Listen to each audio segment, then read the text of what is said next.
What is up, you guys? Welcome back to Me TV Reviews. I am your host, Mo. Y'all, tonight we're going to be discussing Love After Lockup.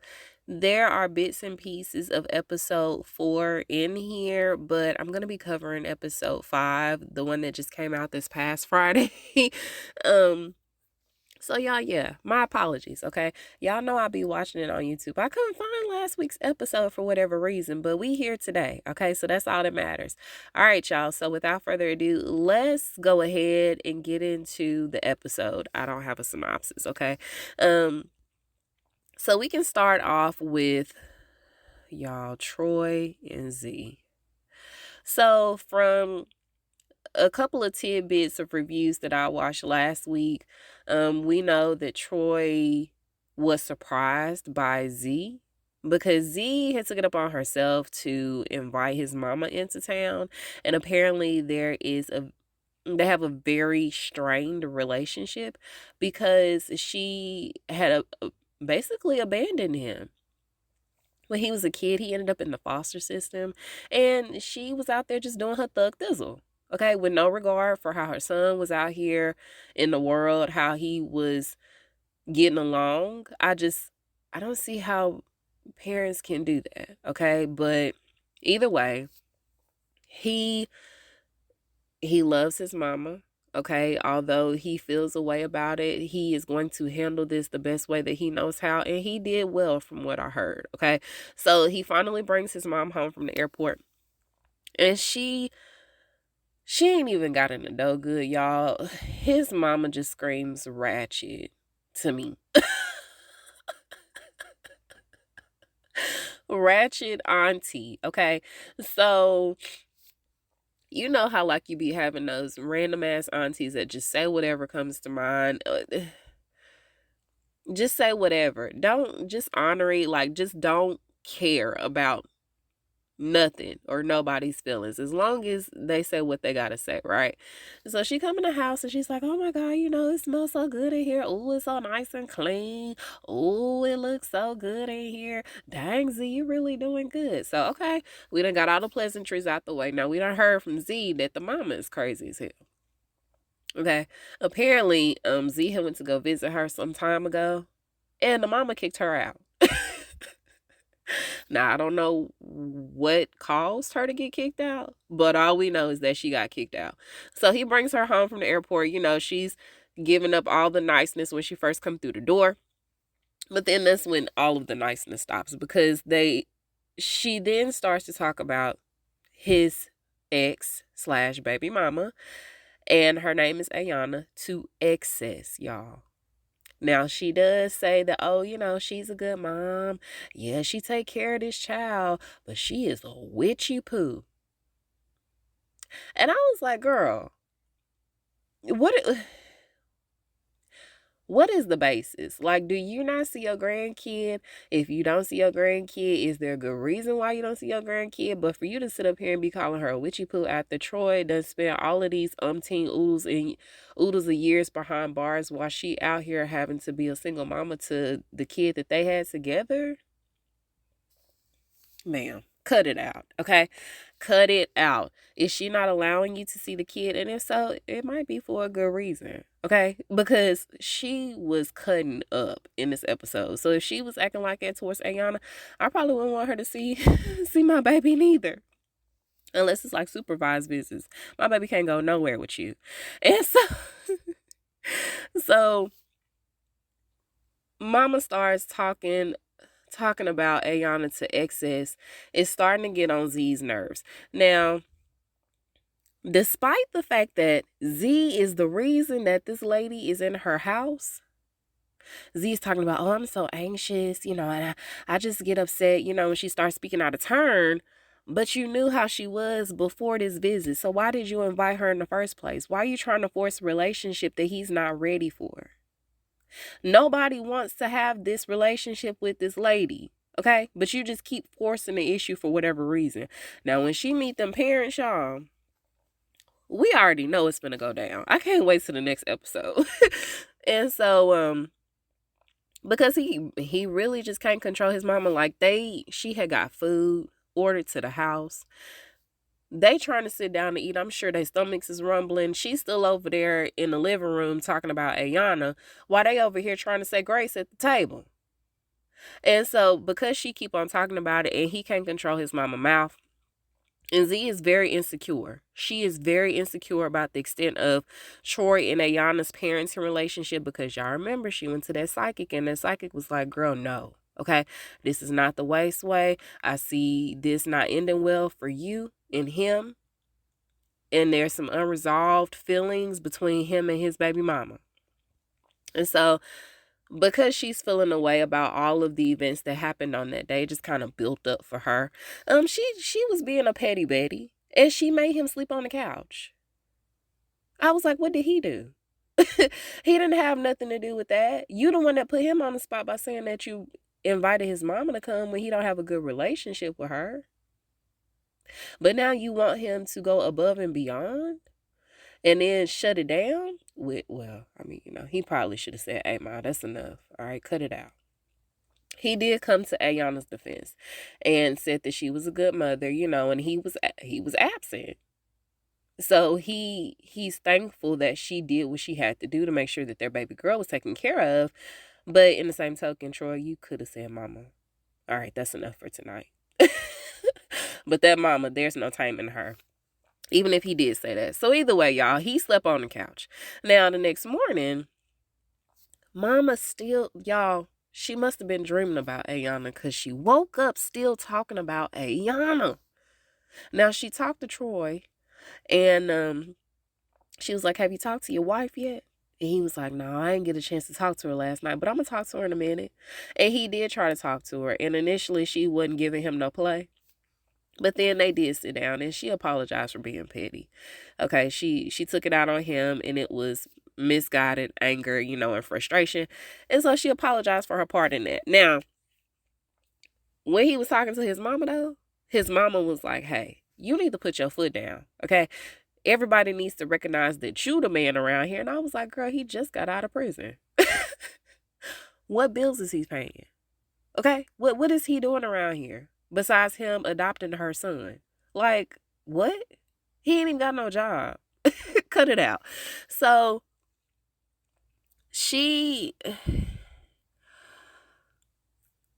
y'all, she went from 10 to 1,000 for the rest of the episode. So then they supposed to be getting ready for church, right? After she done had this conversation with her son, they supposed to be getting ready for church. Why does heifer holler out that she ain't got no drawers? She done packed now pair of drawers to wear during her visit to her son and her daughter-in-law. Now, you know that they got a son, okay? You there to see your son, and then your grandson-in-law, you didn't pack no drawers. But she was able to pack those edibles. She was able to pack them gummies, but you couldn't pack no drawers. And even still, if you forgot, I don't know how you forget, because that's one of the first things that should have been on your checklist. But you couldn't stop somewhere.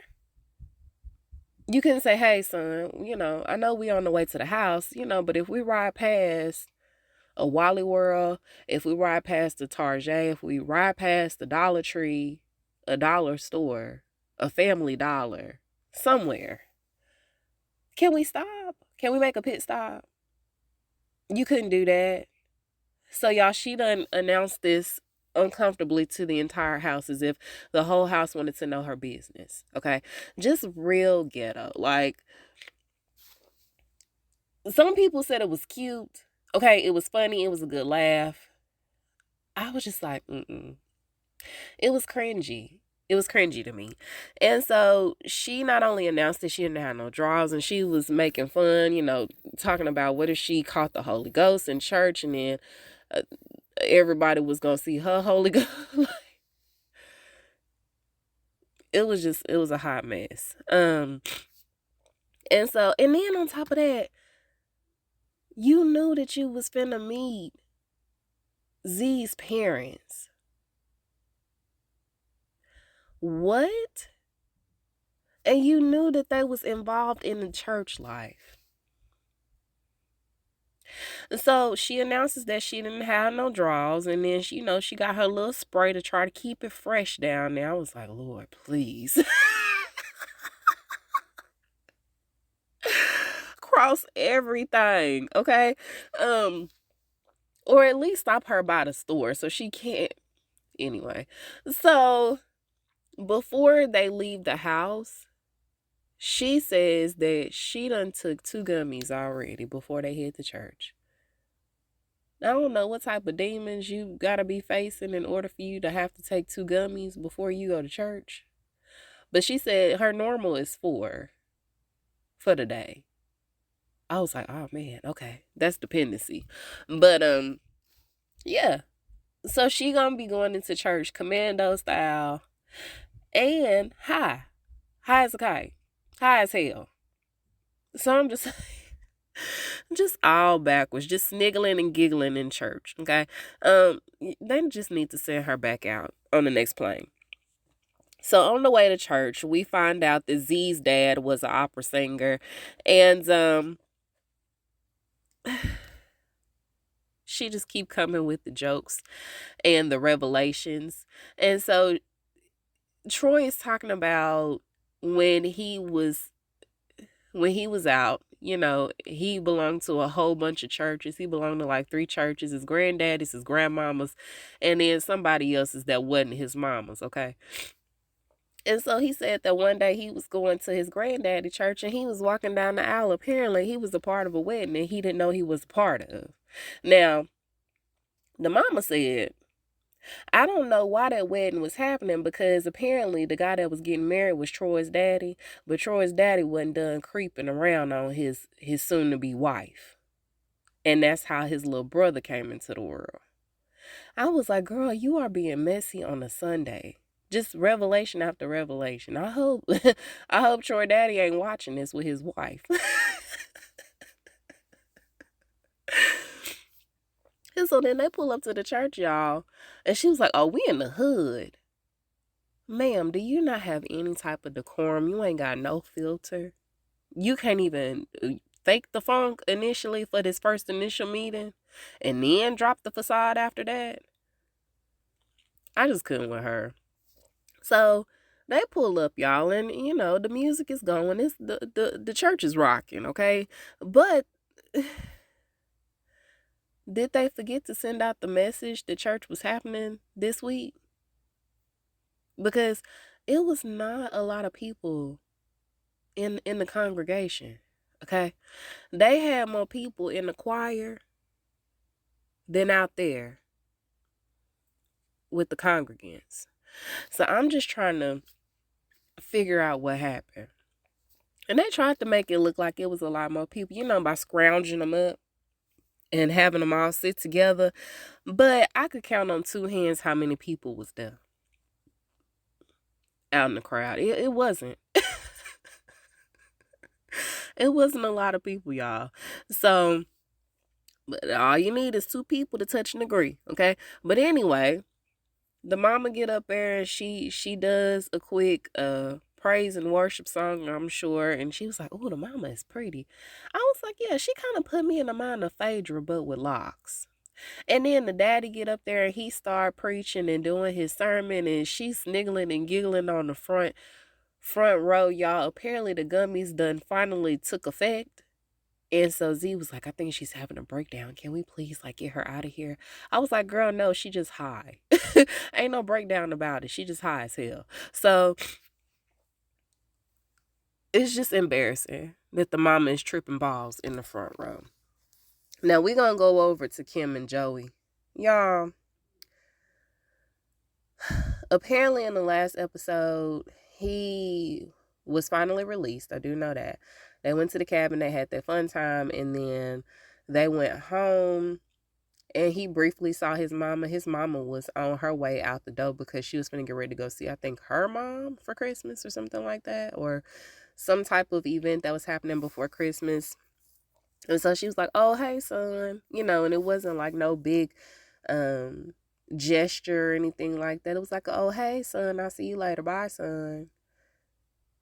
I don't know. It was weird. Maybe she's so used to him going in and out of prison. It's just like another day to her. So they finally come home, and y'all, they experienced the fun nights of parenting. Okay, now the truth is, Kim's been a single mom this time, all this time, and it's just her and her two boys. And so her two boys are probably in the bed with her. She might put them in their bed when they go back to sleep, but guess what? When they wake up, they back in her bed. And she probably be too damn tired. She ain't finna go try that mess again. Okay? I'm trying to get into a good sleep. And so it happens. The first night back, of course, the kids done crept into the bed, and they had to keep putting them back. It was a repetitive process, you know. But the next morning, it's Christmas time, and so the boys are opening up their presents. It's just the boys are so excited. They're so happy about their gifts. And so then she ends up telling Joey to close his eyes, and she takes him outside to show him his car. And so he was like, "Oh, damn, babe, thank you. This is wonderful.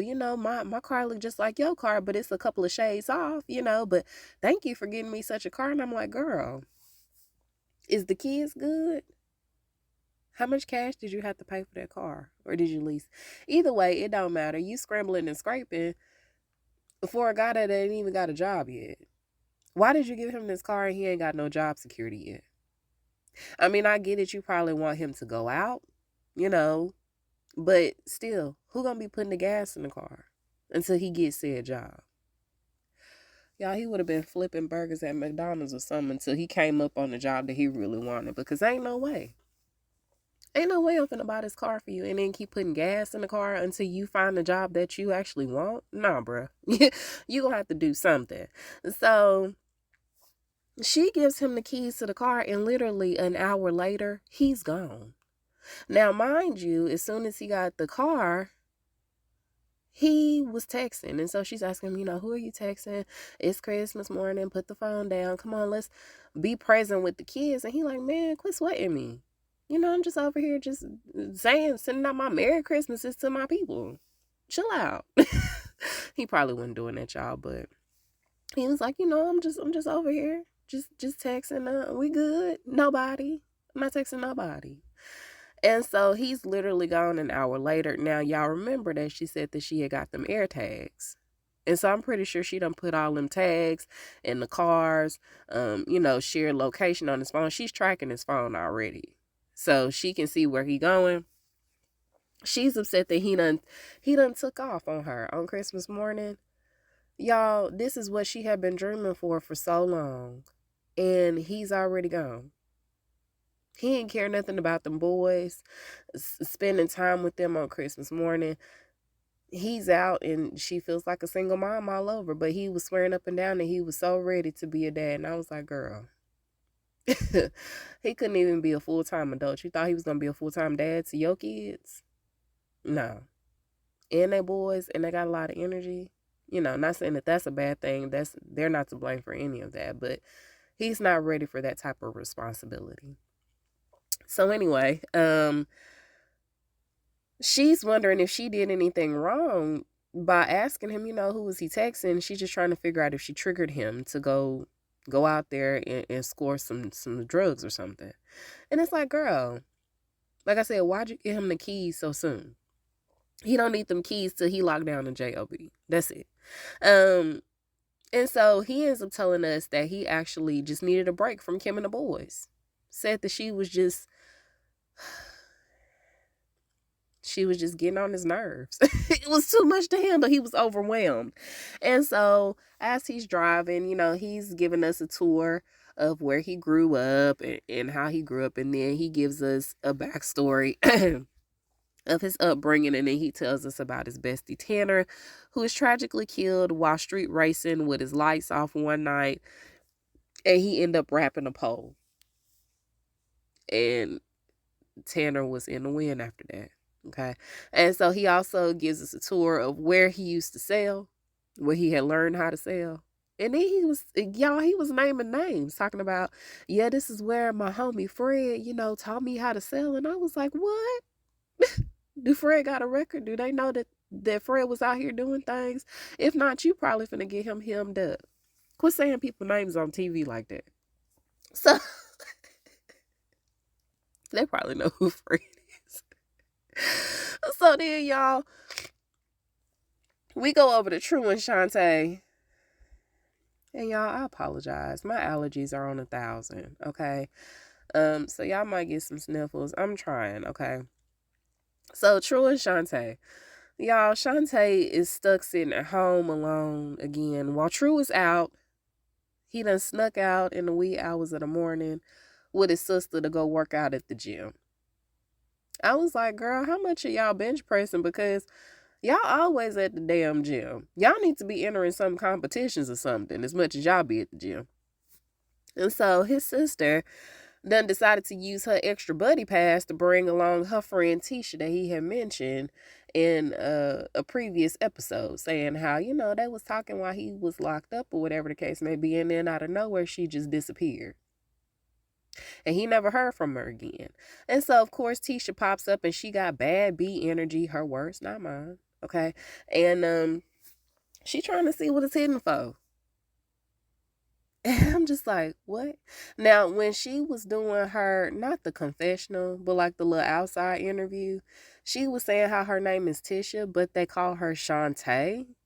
I was like, how? That's such a stretch. How did we get from Tisha to Shantae? T, Tisha's pretty short too. But T will suffice, But Shantae, that's a lot. Maybe Tay. Okay. Anyway. So, we find out that the reason that she had dipped out on True was because she was in a committed relationship and she didn't want all of that energy, because she was allotting a lot of her energy to her boo thing at the time. But now that she's not in said committed relationship, now she don't care what he got going on. She just want to be a part of it because she want to be on TV. That's it. Just real skeezy like, okay?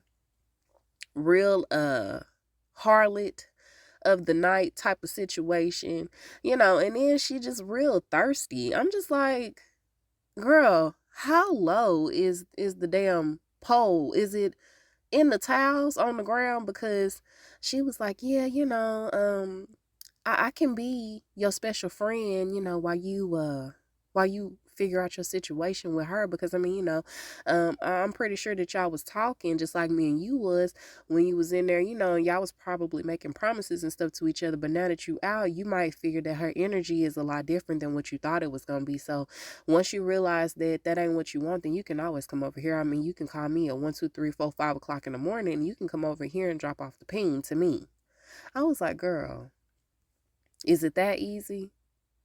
And so True was like, I done been down this road before. I done heard this stuff before. No, I'm good. Thanks, though. I really want to see where this goes with her. But you was just talking about Tisha not too long ago. And then I thought you didn't date black girls. So did you know that Tisha was black when you was talking to her while you was wrapped up in jail? You just really out here just like going to the other side of the spectrum, huh? But y'all, Tisha was not cute to me. Okay, she was really trying to put on, but anyway. So despite Shantae's spidey senses causing like full body tremors at this point, because they should be well past tingling. Okay, tingling was an option that was in episode 1 when he first got out. She should know that he ain't up to no good at this point. So although she knows that he probably out there doing dirt with his sister and his sister is being his wing woman, y'all, she decides to stay. She decides to stay true to True.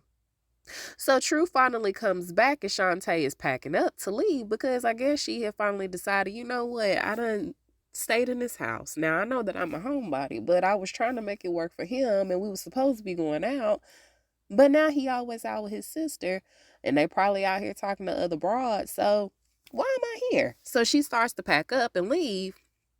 And so he come in And she's asking him what's the status of their relationship.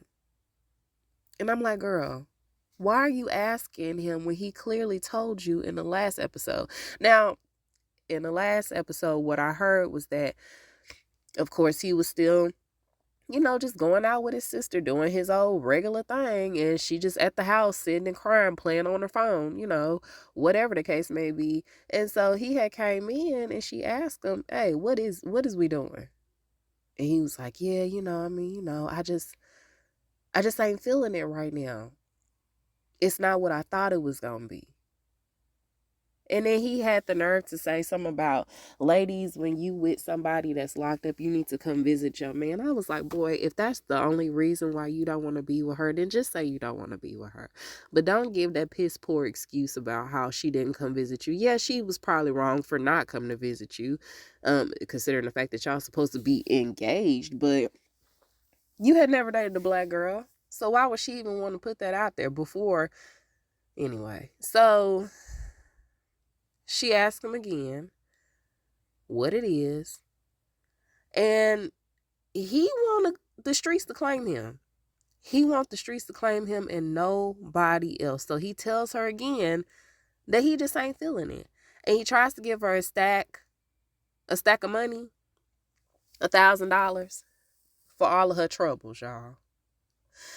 And he hands it to her. He was like, well, I just don't want you to feel like I took advantage of you. So here's $1,000 for the clothes and, for taking me out to eat and this, that, and the third. And I was like, fool, that is like a fraction of the money that she has spent on you. Now, she better than me because I would have snatched that money out his hand and put it in my bra. I would have tucked it with the quickness, okay? No take backsies. But she threw it on the bed like, Trick, I don't want your money. Like it was dirty money, like it was blood money to her or something like that. Yeah, right? And so he ended up, getting the money up because she took it in like she just threw it on the bed. Just real disrespectful, like. And he took the money, he ended up putting it in her bag. So she hurried up and speed walked to the bathroom because she wanted to cry in the bathroom. She didn't want him to see her cry. And he just standing there looking stupid like, what'd I do? Fool, you know what the hell you did. And so later on, he comes in the bathroom and he's trying to talk to her. And we'll get there. So in the confessional, he said, I had saved up $1,000 to try to get me a car. But I love Shantae. And her feelings come first. And I was like, hold up. What? It's just like hella contradictory considering the fact that you just broke up with her, but you trying to give her $1,000 saying that her feelings come first. But you getting all this stuff from other people. You got $1,000 that you've been sitting on, but you ain't found no job yet, bruh. Who are you, Tommy? Like...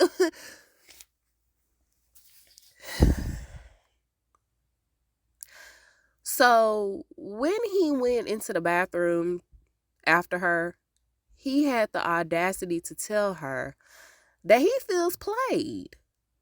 And she was like, you feel played? And he said, yeah, he basically felt like she catfished him. That she had tricked him, that she had took advantage of his time and of his heart, and that he had loved her. And so, like I said, he was telling her that he felt like she had took advantage of him because, they had spent all this time on the phone and she had sent the pictures. And I'm like, okay, yeah, even though they were filtered, you saw, that her face was a little round. You could see from the shoulders up what she was working with. You knew she wasn't like no skinny mini out here. She was a little on the thick side, but Shantae's not an ugly girl. So I'm just trying to figure out, why are you acting the way that you acting towards her? If anybody should feel taken advantage of, it should be Shantae. And she should have snapped off on him. Instead, y'all, she just actually got in the car with her stuff and she drove off. And so, like, she got halfway down the street And she looked like she's supposed to be at a stop sign, y'all, when she really should have pulled in a parking lot. She just so upset, talking about, oh, I should have listened to everybody that said he was going to take advantage of me. Now I'm sitting up here looking like a fool. And she calls her, I think she called her brother. And she was just doing the ugly cry, y'all, behind the wheel. It was just so sad. I feel so bad for her. I really did. She really should have pulled in the parking lot. But, she, and y'all, despite him making her look so foolish on TV, they're still together. And from what I heard, I think she's actually pregnant by him now. So, anyway, so while she's doing the ugly cry in the car, y'all, Truda moved on to the next by setting his sights on the other Shantae, Tisha. Talking about, she was looking a little good when she popped up to the gym. I mean, she said that I could come over whenever. So she finna get some action out of him. He ended up calling the sister and telling her that Shantae had left the house. And then, y'all, I wonder how many days they had left on the Airbnb, because it was like, Shantae, I know you didn't spend all that money. You were spending out of your savings at this point. You spent all this money on this Airbnb for you to not stay, but he can. You already know he finna invite some people over. You should have made him leave. Tell his sister to come over and pick him up, and he could have just went wherever after that. You wouldn't even have to worry about him. You could have stayed in that Airbnb for the remainder of your time and got your piece. You could have did some sightseeing. You could have went on some hikes. You could have spent some time with yourself, went to the movies, took yourself out to eat, did something if you really wanted to go outside that bad.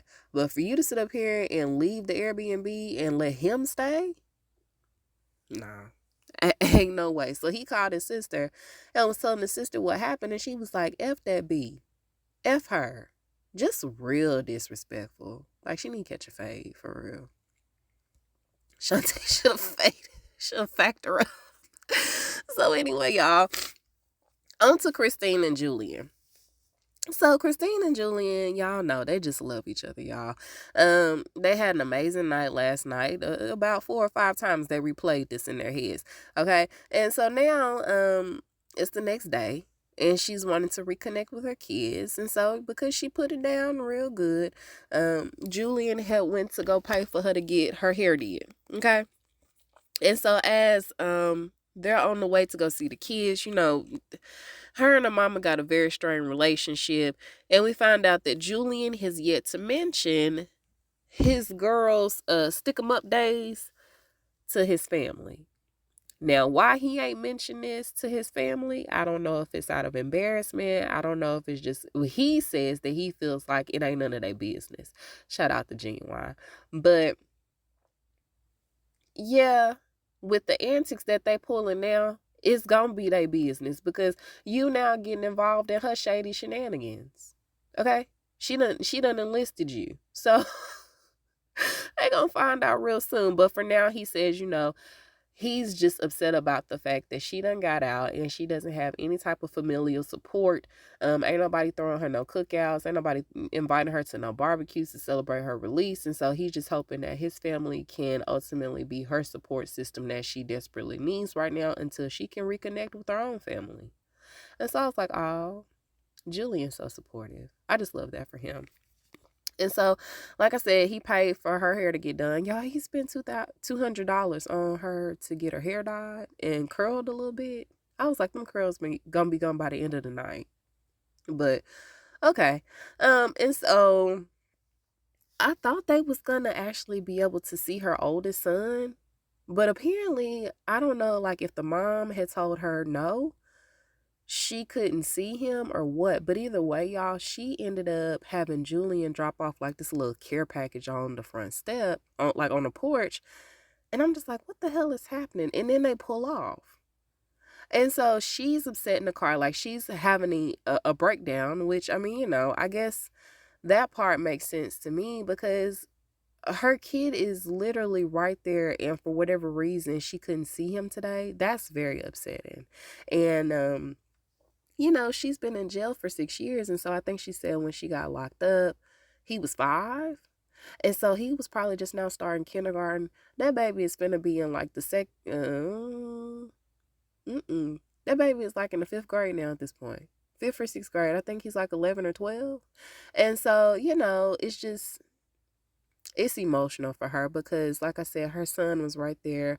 And I don't know if the mom refused to let him see her or what have you, but either way, she didn't get to see her son.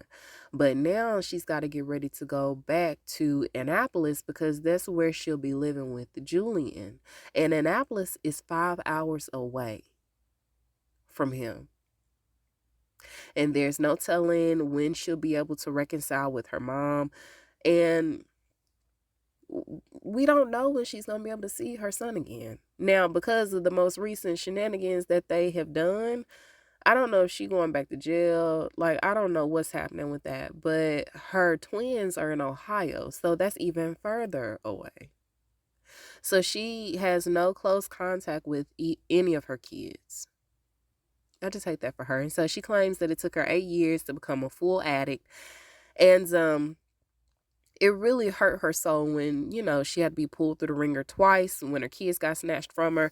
But, as bad as I feel for her and the fact that she's not able to see her son, ultimately it was her who made those decisions that put all of this emotion in the first place. So you are the reason that you're not able to see your kids in the first place, ma'am. Now, granted, that mama should have gave you a little bit more time, especially if you were initially just reaching out for help. But I don't know how bad off you were when you went to your mama. And maybe this wasn't your first time. It's just a really unfortunate situation. But I'm pretty sure that the grandma had good reason to take him away. Like, nobody wants to see their kids or their grandkids go through something like that if they can prevent it. If they can prevent them from suffering like those traumatic heartaches and stuff like that, you damn right. I'm gonna take them up out this situation real quick. So I don't know when she'll be able to see her kids again. Okay. So over to Arthur and Hope. Y'all, Arthur ends up meeting up with his mama. And y'all, I love the fact that Arthur is so vulnerable with his mom. And I just love the relationship that they have. And so they sit down and have a conversation. And she apologizes to him because she feels like it's her fault that he got locked up, for the fact that she was working all these hours. She wasn't able to give him the attention that he needed, especially during those critical developmental years. And she just feels guilty about that because if she were there or if she would have been able to pay him a little bit more attention, then maybe this wouldn't have happened to him. And as parents, I do think we put a lot of pressure on ourselves, and at least I would hope that you would, versus always blaming the kid if something goes left. But yeah, she places the blame on herself primarily, but Arthur ends up telling her, that's not your fault. You don't have to place the blame on you. That's all me. I'm the one that actually made that decision. And then he goes on to say that he regrets not doing the laundry the day that he got locked up. So he says that his mom had told him to go home and do the laundry. And he didn't. Instead, what he went to go do was try to save his friend, okay? All in the name of loyalty. Because his friend had got jammed up, got put in a situation to where he owed some people some money. And because he was trying to be a good friend, he went out there to try to save the day. But he ended up getting hemmed up too. And next thing you know, 10 years down the line, he just now getting out and trying to get reacclimated to society. But he's missed so much time. He talks about how, just looking at his mom, like, she's aged, okay? Everybody has grown. His sister just went to prom or something like that, or she's finna get ready to go to prom. And so he's lost so much time that he just can't get back. And his mom is saying, you don't really have any reason to stay out here. You can always come back with me. I just want to make up for the lost time that we missed out on. I just want you to come back. We watch movies, you lay in the bed, you put your head in my lap, and we just reconnect. But he's like, no, mama, no, I'm not gonna do that. I want to stay out here. Now her concern is if he continues to stay out there in Texas, that him and Hope will get into whatever type of situation, or he's going to put himself back in a situation to where it's going to end him back up in prison, and she just don't want that to happen. But he was like, I got to step out. I got to step out on faith. I got to see what's out here for me. I'm with my girl. I love her, and I want to try to make this work. And so she has no other choice but to let him do him. But he does regret the whole not being there to do the laundry like she asked him to be, or asked him to do. And he feels like if he would have just listened to her, then maybe, just maybe, he wouldn't have been in jail for 10 years. It's just like the butterfly effect thing, right? But who's to say that he wouldn't have went? Okay. So I don't know. And so they end up saying their goodbyes, and Hope is waiting for him. Now, I don't know if he don't have a key fob. I don't know what's happening there, but I know like I don't know if he had to call her to get access to come up to the elevator, because it seems like you need a fob to get in the elevator, especially if it's like after hours or whatever. It's pretty exclusive, which is great, right? Security. And so when he comes to the door, she's all pissy because it's like after midnight.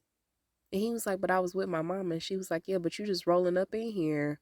You ain't told me nothing that was going on. I don't know what y'all was out there doing. You could have been doing something that you not supposed to, this, that, and the third. And I'm just like, Arthur, please blink twice and let me know that you okay.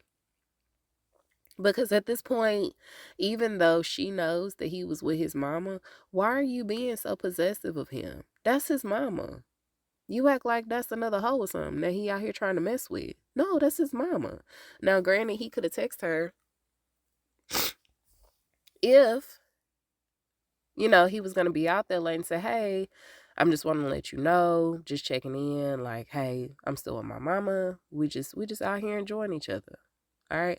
So I'm going to be a little bit later. Now, he could have did that, but that's his mama. You act like she competition. And if that's the case, girl, if anybody's ever put in that type of ultimatum, you think that he finna choose you over his mama? I mean, well, technically, he is there with you, but it's certain things that his mama can't do for him that you can. So there's always pros and cons to each one, girl. Calm down. He ain't going nowhere. So over to Tisha and Keith. Y'all, Tisha just did a really good interview with Sass today. Sass Skills on YouTube, y'all. She's pretty dope. So Tisha seems really nice and down to earth. Now, y'all, she did ask her about her antennas flying. So I just thought that was hilarious. But y'all go check out that interview. So anyway, Tisha goes to go see the paralegal. Now, like I said, I didn't get to see the last episode, so I'm pretty sure he was in the last episode. But apparently, y'all, she had paid this paralegal $1,000. His name is Ben. And he kind of looked like he could be a descendant of, yes, Uncle Ben himself, right? And so, apparently she had paid the paralegal $1,000 to try to get Keith out because, the statutes and stuff that they were saying that he committed, apparently the laws had changed, and so they were no longer applicable to him, so he could have been up for early release. But unfortunately for them, the public defender that he had ended up dropping the case. And I don't know if it's because he saw something that they couldn't, to the effect of Keith not getting out.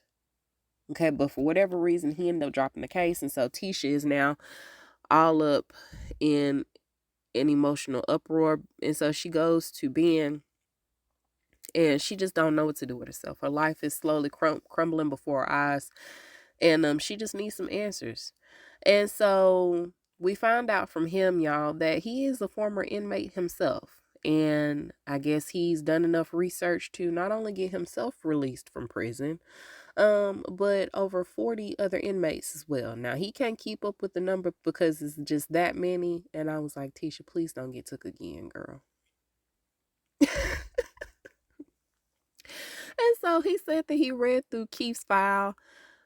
He didn't say with a fine tooth comb. He said something to that effect, y'all, but it was off, okay? He said a couple of things that was off, and I was like, Tisha, please, do we not have any other highly recommended folks out there that could do a service to you and Keith to try to get him sprung? Because why does it have to be him? So, he said that he had just submitted the paperwork like yesterday. Now, I don't know when she gave him this money, but it had to be like a couple of days ago if they were showing this last week. Why are you just now submitting the paperwork, sir? Are you just now submitting it because you knew that she was going to roll up on you and start asking questions? I don't know, y'all, but he was like, man, okay, I read through it with a fine tooth comb. He didn't say that, y'all, but I read through it with a fine tooth comb, and he should be able to get the job done that the public pretender couldn't, because he read every line. He's very detailed. And he tried to say meticulous, y'all, but he ended up saying something.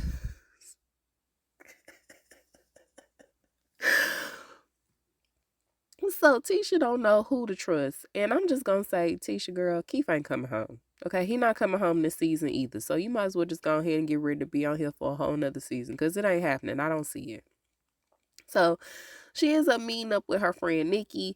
And y'all, Nikki is cute, okay? She's put together. And again, I just feel like nobody loves her enough, because these damn flyaways make a special appearance every episode. When she was talking to Ben, it was like long hair on the side flyaway. But now when she's with Nikki, the damn antennas is back. And I'm just like, can we not cut? Can we not just pull out the comb? Can we not keep a rat tail in the purse? Can we not take some lotion or something, some type of thick moisture rise type of situation, cream, and just like smooth it down so it'll at least stay together? Y'all, I don't know. So either way, she ends up telling Nikki that she's very upset, and she's just filling her in about all of her life's woes. And she just wants to throw in the towel. She's really upset that she told everyone at this damn pre-release party that she shouldn't have never had in the first place, that he was getting out early, and now she's sitting up here looking like a fool. Especially to her baby girl. She had baby girl crying on the TV in front of everybody because she just wanted him to come home so bad. And now, not only that, y'all, but apparently she done dug herself into more debt, trying to get him out. And so now, because of that, of course, her business is suffering tremendously. And so when the producers end up asking her about her business, y'all, she didn't even want to talk about it. She was like, can we just cut? I need a drink. But when they asked her, I was like, what business? That's what she should have said. But y'all know, Tisha just really going through, and she don't know what to do. Okay. Keith ain't getting out, so at least they'll still be getting them checks, right? She'll be on here for the rest of the season. But like I said, she did a really good interview with Sash. She seems really sweet, very down to earth. She's not afraid to answer any questions, not ashamed to answer any questions. So yeah, when y'all get some free time, go check that out. But that's how the episode ends. Now, like I said, I didn't watch last week's because I couldn't find it. But from what I saw, there was another couple that was introduced, y'all, and apparently the guy, he's in jail for a DUI, and then she is like a heavy drinker who ended up getting into an accident that almost cost her life by somebody that was driving drunk. So she done fell in love with him, and he's gonna be taking advantage of her real quick. She got a nice little cushy settlement out of the whole situation. And she's very young and naive. And so, he finna run it up on her. But yeah, that's the way the episode ends, y'all. Y'all let me know what y'all thought about it, okay? You can reach me at Me and You TV Reviews on Facebook and on Instagram. You can also reach me at My TV Reviews Podcast without the S on the end at gmail.com. Y'all, I love y'all.